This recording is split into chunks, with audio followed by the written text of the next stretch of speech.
Welcome to delight cinemas. இந்த வீடியோவில் நம்ம டாட் ஃபிலிப்ஸ் டைரக்ட் பண்ணி வாக்கின் ஃபீனிக்ஸ் நடித்த ஜோக்கர் படத்தில் இருக்கிற ஹிடன் டீட்டெயில்ஸ் என்னென்னங்கிறத தான் இந்த வீடியோவில் நம்ம பார்க்க போகிறோம். ஒரு சீனில் ஆர்த்தர் அவருடைய சைக்காட்ரிஸ்ட் கிட்ட பேசிகிட்டு இருப்பார். ஸோ அப்போது அவருக்கு பின்னாடி இருக்கிற கிளாக்கில் டைம் பார்த்தீங்கன்னா 11:11 இருக்கும். அதே மாதிரி இந்த கான்வர்சேஷன் போயிட்டு இருக்கும் போதே ஒரு ஷாட்டில் ஒரு அப்சர்வேஷன் ரூமில் ஆர்த்தர் இருக்கிற மாதிரி காட்டுவாங்க. அந்த ரூமில் இருக்கிற கிளாக்லேயும் பார்த்தீங்கன்னா டைம் 11:11 தான் இருக்கும். அதே மாதிரி ஆர்த்தருக்கு அவருடைய க்ளவுன் ஜாப் போயிடும். அப்போது ஒரு சீனில் ஒரு கிளாக் அவர் பஞ்ச் பண்ணுவார். அப்பயும் நீங்கள் டைம் நோட் பண்ணிங்கன்னா 11:11 தான் இருக்கும். ஸோ எதுக்காக இந்த படத்தில் ஒரு பர்டிகுலர் டைமை ரிப்பீட்டடாக காட்டுறாங்க அப்படிங்கிறதுக்கு நிறைய பேர் அவங்களுடைய தியரியை சொல்லியிருந்தாங்க. ஸோ இது எங்களுடைய அசம்ஷன் தான். அது என்னன்னு பார்த்தீங்கன்னா, ஜெர்மனியில் கார்னிவல் சீசன் ஒன்று நடக்கும். ஸோ இதை 5th சீசன் அப்படின்னு சொல்லுவாங்க. இது எப்போ நடக்கும் அப்படின்னு பார்த்தீங்கன்னா, ஒரு வருஷமும் நவம்பர் 11 நடக்கும். ஸோ நவம்பர் 11 எல்லாருமே விதவிதமான காஸ்டியூம்ஸ் அணிஞ்சு கார்னிவலில் செலிப்ரேட் பண்ணுவாங்க. ஸோ கரெக்டாக அந்த நாளில் 11:11 AM அப்போ தான் கிளவுன்ஸ் எல்லாருமே வெளியில் வருவாங்க. ஸோ கிளவுன் வேஷம் போட்டுட்டு வெளியில் வர அந்த டைம் பார்த்தீங்கன்னா 11:11.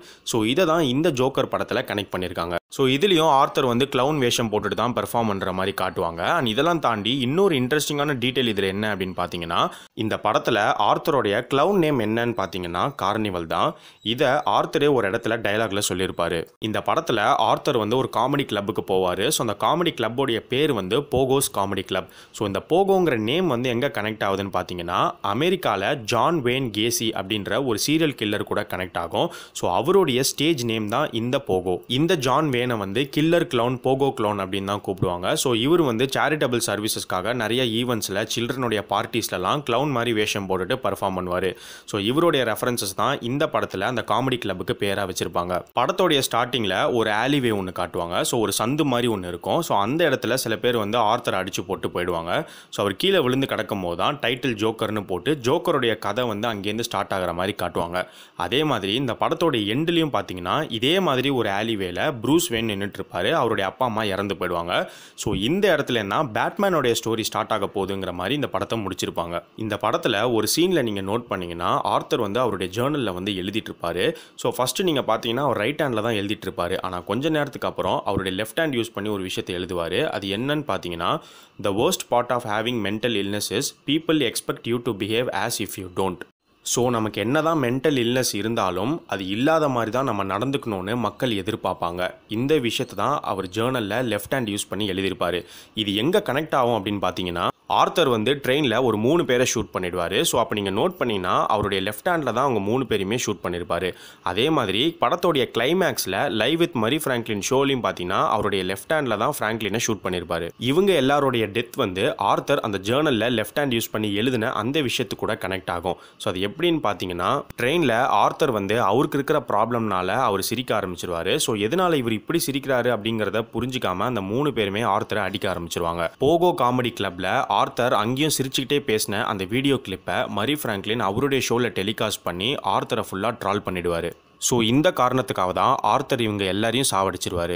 இந்த ஜோக்கர் படத்தில் சில ஹிடன் நம்பர்ஸை நமக்கு காமிச்சிருக்காங்க. ஸோ இதுக்கு பின்னாடி ஒரு பெரிய டீட்டெயிலிங் இருக்குது. ஆனால் அதுக்கு முன்னாடி எந்தெந்த நம்பர்ஸ்லாம் எங்கெங்கே காமிச்சிருக்காங்க அப்படின்னு பார்த்தீங்கன்னா, நம்பர் 11லேருந்து நம்பர் 1 வரைக்கும் அப்படியே ரிவர்ஸில் இந்த படத்தில் காமிச்சிருப்பாங்க. ஸோ ஃபர்ஸ்ட் நம்பர் 11 எங்கே காமிச்சிருப்பாங்கன்னு பார்த்தீங்கன்னா, படத்தோட ஸ்டார்டிங்கில் ஒரு கிளாக்கில் காமிச்சிருப்பாங்க. நம்பர் 9 ஆர்த்தர் ஒரு ட்ரெயினில் எல்லாருமே ஷூட் பண்ணுவார். ஸோ அப்போ வெளியில் ஒரு பிளாட்ஃபார்ம் நம்பர் பார்த்தீங்கன்னா 9 இருக்கும். அதே மாதிரி அவர் மொத்தமாக ஷூட் பண்ணது 9 டைம்ஸ் ஷூட் பண்ணியிருப்பார். நம்பர் 8 எங்கே காமிப்பாங்கன்னு பார்த்தீங்கன்னா, ஆர்த்தர் அந்த 3 பேரையும் சுட்டதுக்கு அப்புறம் ஒரு ரெஸ்ட் ரூம்குள்ளே போய் சில டான்ஸ் மூமெண்ட்ஸ் பண்ணுற மாதிரி காட்டுவாங்க. அதுக்கப்புறம் அவருடைய கேர்ள் ஃப்ரெண்ட் வீட்டுக்கு போவார். அவங்க வீட்டு டோரில் 8B அப்படின்னு போட்டிருக்கோம். ஆர்த்தர் ஒரு ஹாஸ்பிட்டலில் அவருடைய அம்மாவுடைய ரெக்கார்ட்ஸ் எல்லாத்தையுமே எடுத்துட்டு ஓடுவார். அப்போ ஒரு ஷாட்டில் பார்த்தீங்கன்னா நம்பர் 7 காமிச்சிருப்பாங்க. நம்பர் 6 எங்கே காமிப்பாங்கன்னு பார்த்தீங்கன்னா, ஆர்த்தர் ஃபுல் ஜோக்கராக டிரான்ஸ்ஃபார்ம் ஆனதுக்கப்புறம் ஒரு சீனில் 2 போலீஸ் அவரை துரத்துவாங்க. ஸோ உடனே அவர் ஒரு ட்ரெயினில் போய் ஏறுவார். அந்த ட்ரெயின் நிற்கிற பிளாட்ஃபார்ம் நம்பர் பார்த்தீங்கன்னா 6 இருக்கும்.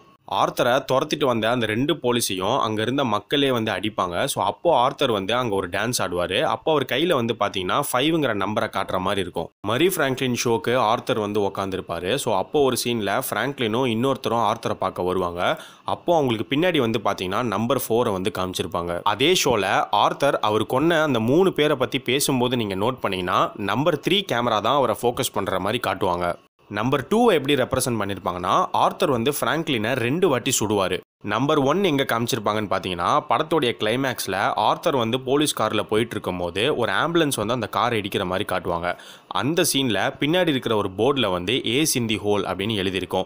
ஸோ பிளேயிங் கார்ட்ஸில் ஏஸ் அப்படின்னா 1ன்னு அர்த்தம். நான் சொன்ன இந்த நம்பர்ஸ் எல்லாமே பிளேயிங் கார்ட்ஸ் கூட கனெக்ட் பண்ணியிருப்பாங்க. ஸோ இந்த நம்பர்ஸில் நம்பர் 10 வந்து படத்தில் காமிச்சிருக்க மாட்டாங்க. சப்போஸ் ஒருவேளை நீங்கள் ஏதாவது ஒரு இடத்துல பார்த்துருந்தீங்கன்னா அதை இந்த வீடியோ கீழே கமெண்ட் பண்ணுங்கள்.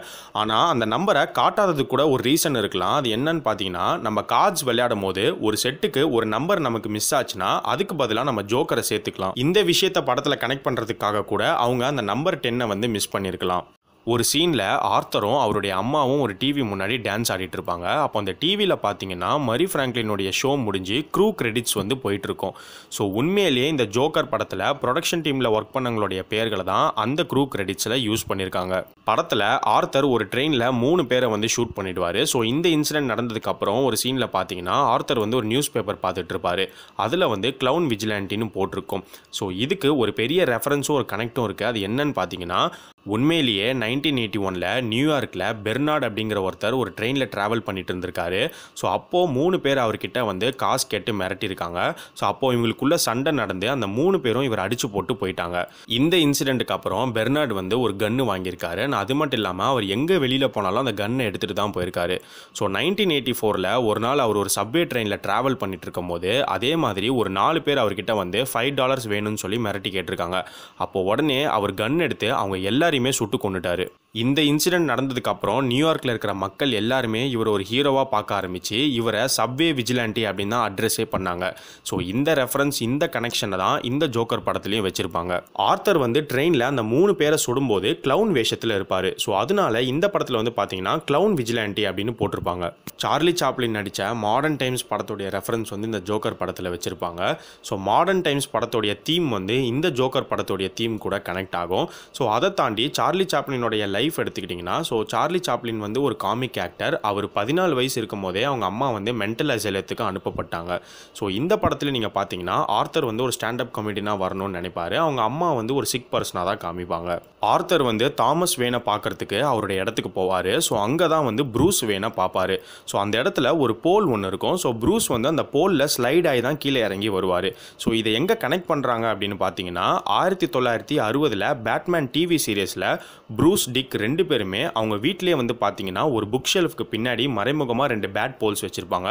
ஸோ அந்த போல்ஸில் அவங்க ஸ்லைட் ஆகி தான் கீழே இருக்கிற பேட் கேவுக்கு போவாங்க. இது எல்லாமே தான் ஜோக்கர் படத்தில் இருக்கிற ஹிடன் டீட்டெயில்ஸ். ஸோ இதெல்லாம் தாண்டி பழைய காமிக்ஸோடைய ரெஃபரன்சஸ் அண்ட் பழைய படங்களுடைய இன்ஃப்ளூயன்சஸ்லாம் கூட இந்த ஜோக்கர் படத்தில் இருக்குது. ஸோ அதை பற்றி நாங்கள் இன்னொரு வீடியோவில் சொல்கிறோம். நீங்கள் இந்த ஜோக்கர் படத்தில் நோட் பண்ண ஹிடன் டீட்டெயில்ஸ் ஏதாச்சும் இருந்தால் அதை இந்த வீடியோ கீழே கமெண்ட் பண்ணுங்கள். இந்த வீடியோ உங்களுக்கு பிடிச்சிருந்தா ஷேர் பண்ணுங்கள். மறக்காமல் நம்ம சேனலுக்கு சப்ஸ்கிரைப் பண்ணுங்கள். சப்ஸ்கிரைப் பண்ணும்போது பக்கத்தில் இருக்கிற பெல் சிம்பலை கிளிக் பண்ணுங்கள். அப்போ தான் நாங்கள் போடுற வீடியோஸ் உங்களுக்கு உடனே வந்து சேரும்.